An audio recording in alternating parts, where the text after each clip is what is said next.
Okay, so now we're here to do some more Churchill source papers. So we'll start with the 2022 paper. So again, question is, using these four sources in their historical context, assess how far they support the view that Churchill successfully managed relations between Britain and the USA in the period between 1941 and 1945. So again, you've got to look at the keywords of the question. It's obviously successfully managed relations between Britain and the USA. So you're only interested in those two countries and only whether it was successful between the period 1941 and 1945. Um, okay, so again, with each of the sources, you've got to read through them and you've got to decide, yes, it does support that. No, it doesn't. Or yes, no, it doesn't, it doesn't. And first thing you've got to do is always read through them, decide that, and then of course you've got to rank them from most supportive to least supportive, because it's a requirement of the exam. And then you attack it on context and reliability, see how reliable they are, and use the most accurate and reliable ones to answer the question. So I'll start then with source A. So Churchill describes his first meeting with Roosevelt at Placentia Bay. The meeting was therefore symbolic. It symbolizes the deep underlying unities which stir and at decisive moments rule the English-speaking peoples throughout the world. Would it be presumptuous for me to say that it symbolizes something even more majestic, namely the marshalling of the good forces of the world against the evil forces which are now so formidable and triumphant?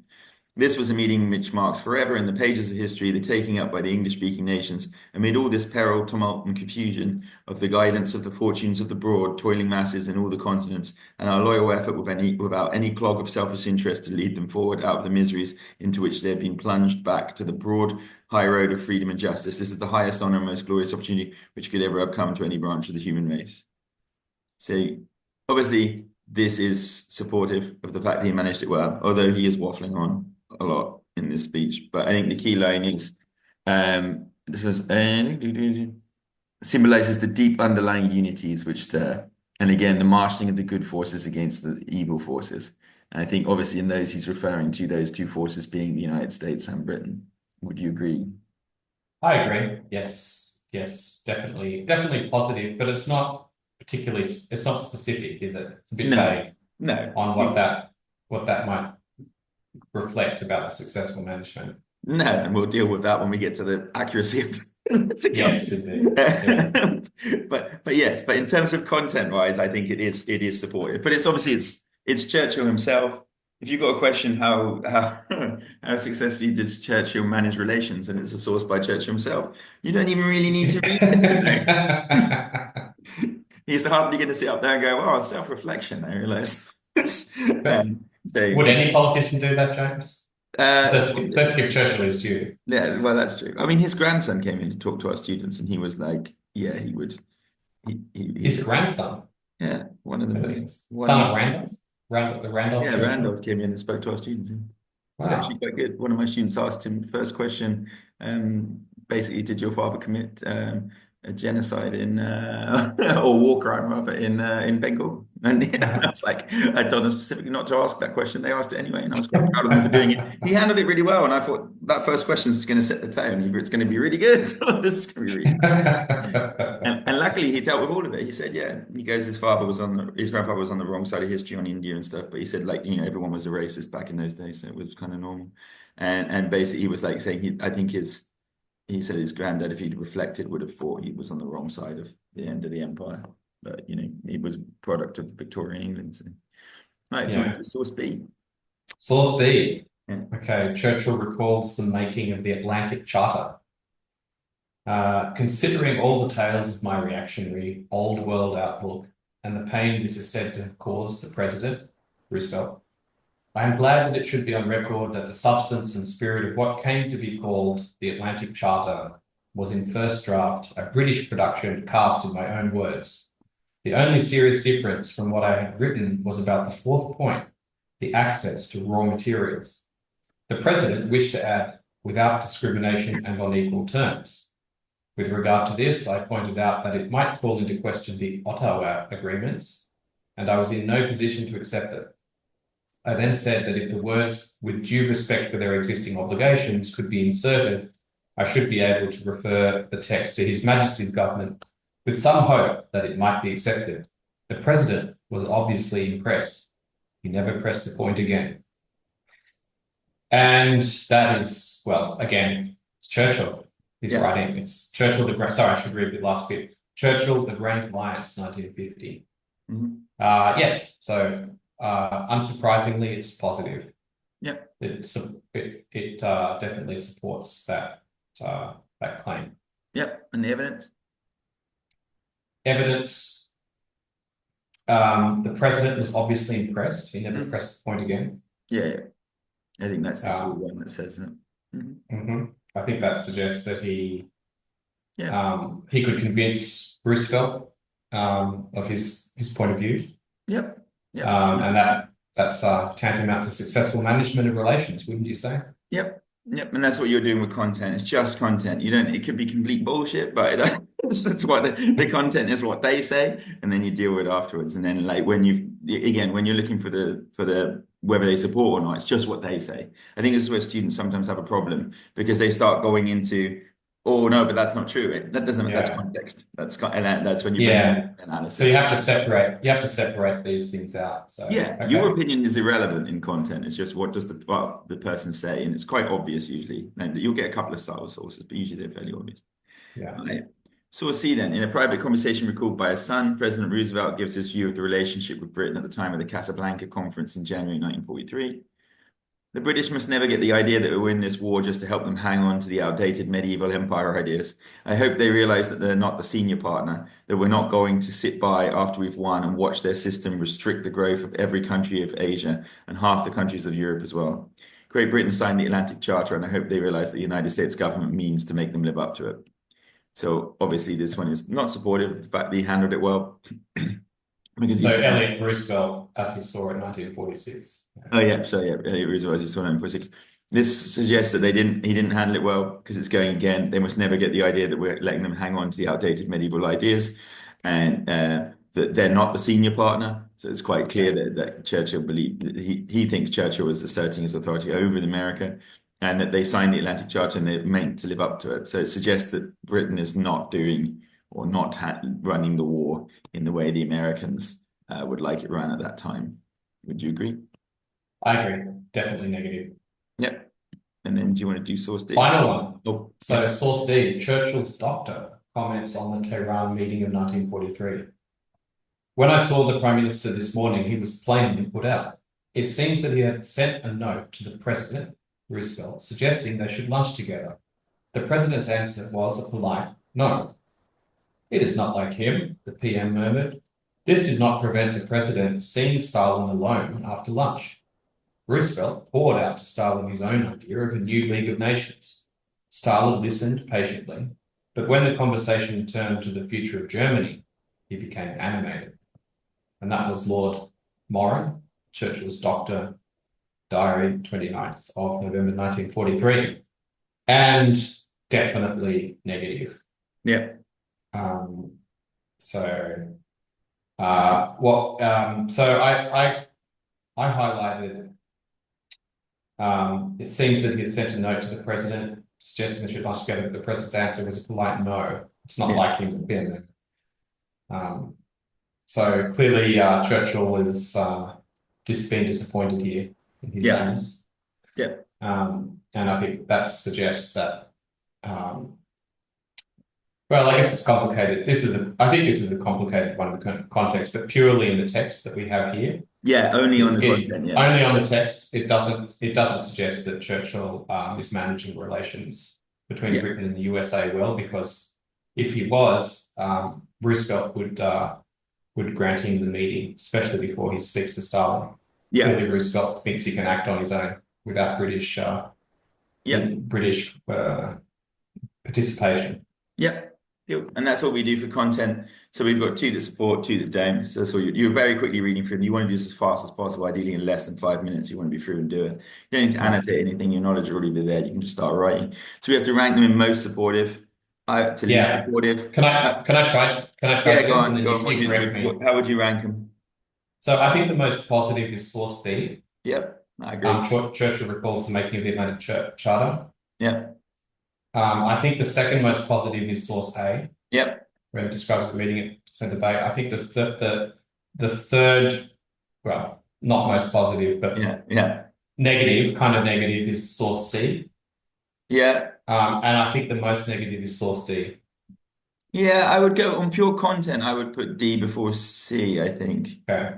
Because C's incredibly negative language, you know what I mean, in terms of like, but in terms of contextual, I think you could put it. But again, you can I go all the way think, around. So as long as yeah, you've got definitely the right ones on the right side. So I agree with you on B and A. I would have C and D the other way around. But again, you can make the case. It doesn't really you can matter. make the case. Yeah. Yeah. I think you could make the case for either.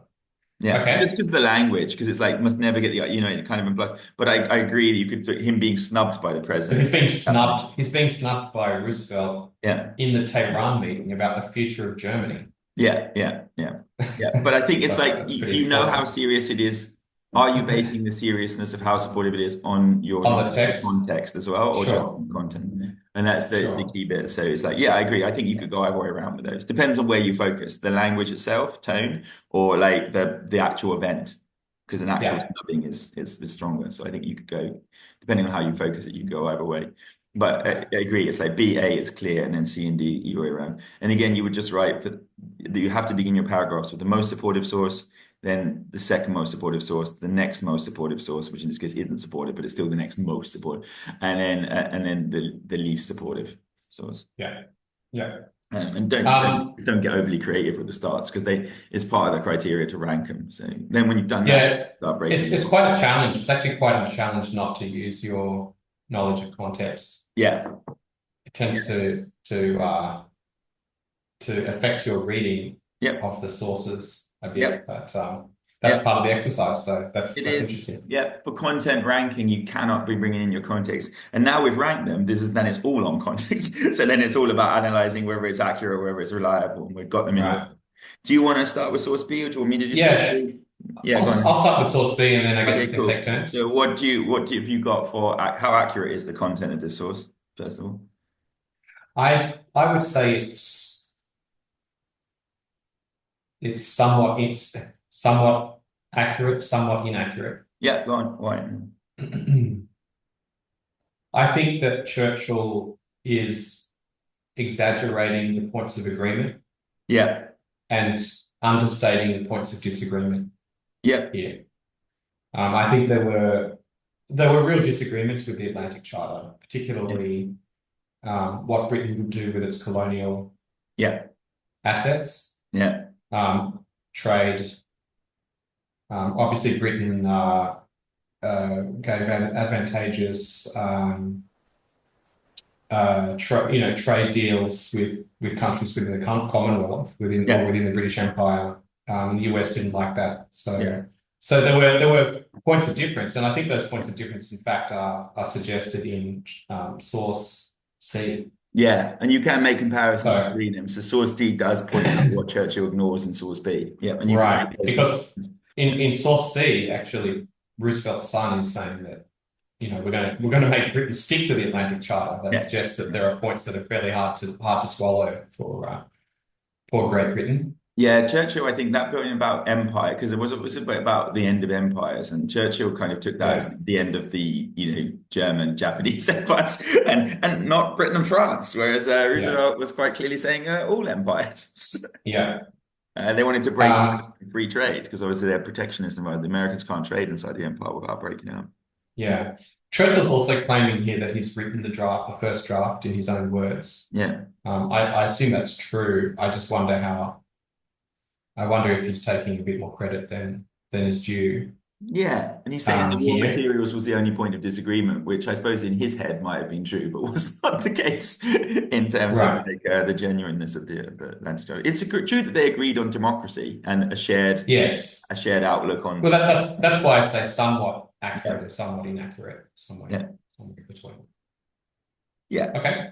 yeah, and provenance on that one, reliability. Provenance.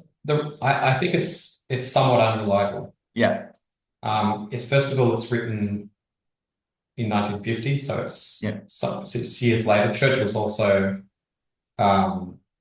still involved in British politics. He has an yeah. He's running for interest. prime minister the next He's year. running for prime minister, Yeah, exactly, and he has an interest in um, stating as strongly as possible his own agency, I suppose, in yeah, forging an Anglo-American alliance that yeah, saved the world.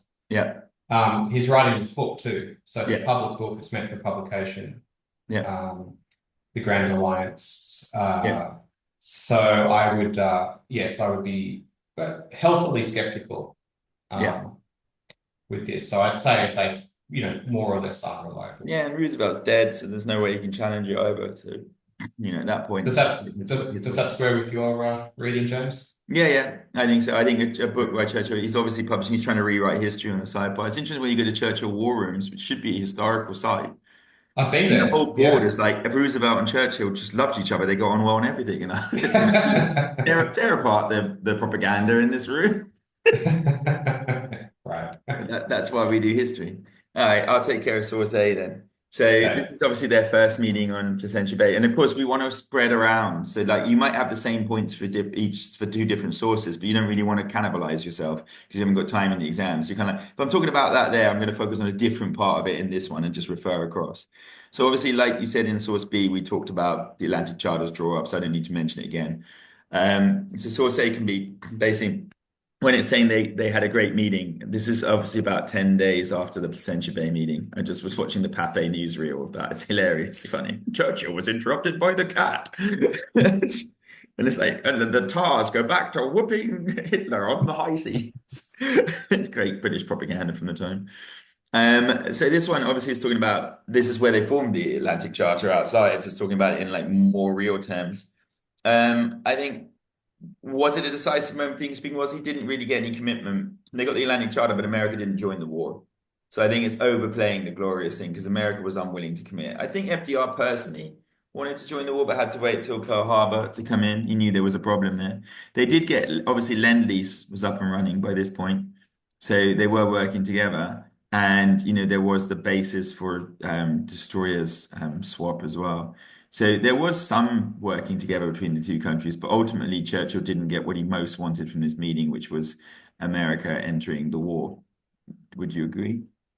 I'd agree. Yeah. I think the rhetoric is, again, overstating the case. I think Churchill had very good, I think reasonable motivations for exaggerating, if not fabricating, the extent of that agreement at the Yeah, time. I yeah, mean, this is 1941 yeah. after They're on all. their own.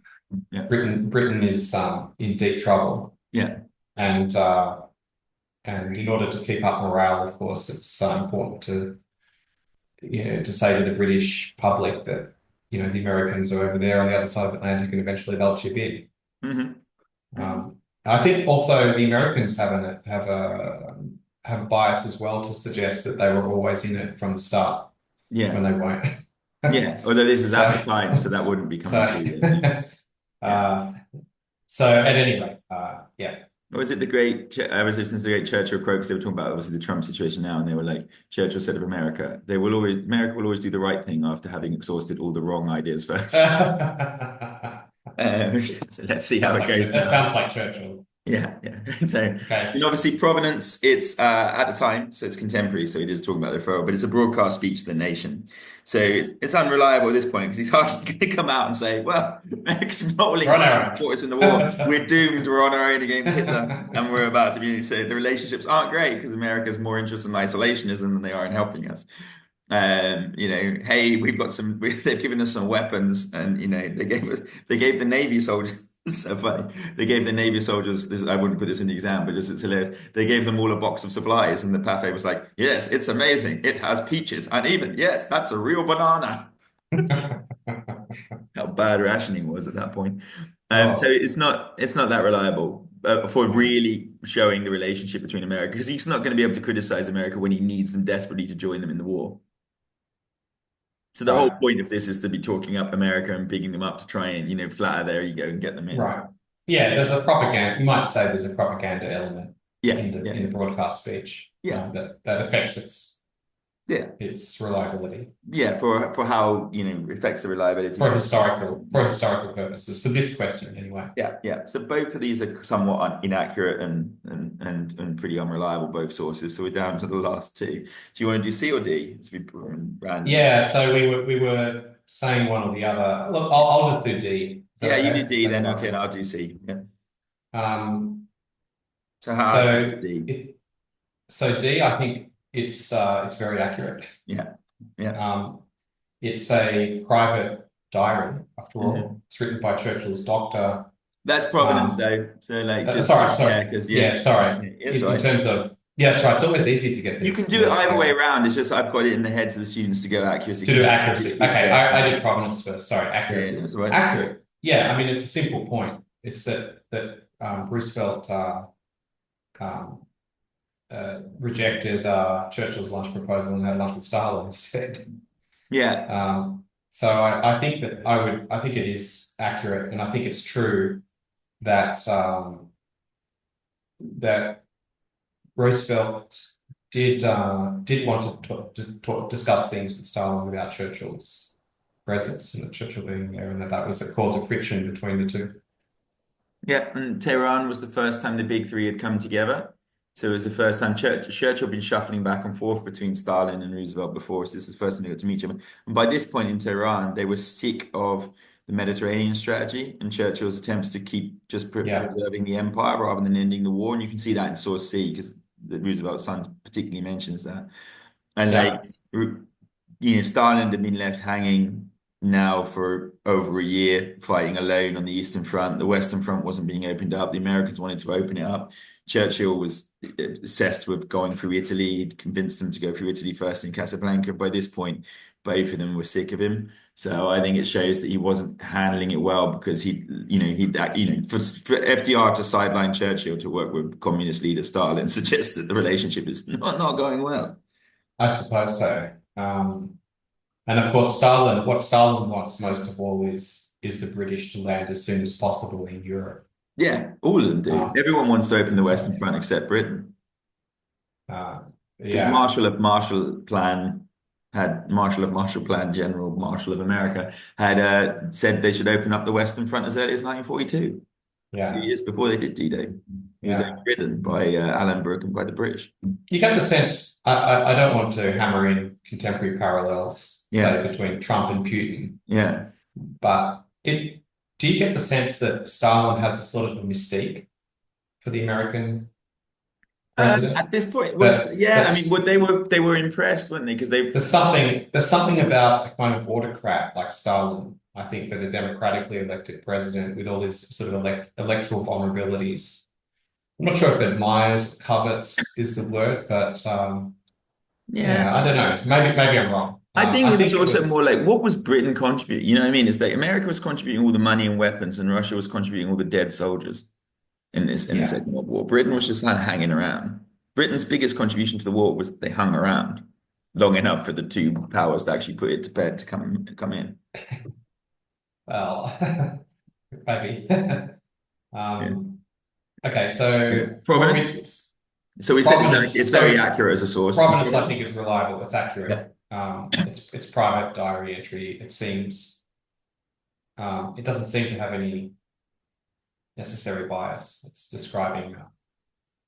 Yeah. describing an event that has really great diplomatic significance, I think. So I would Yeah. say accurate, Yeah. reliable and accurate. He wouldn't have been.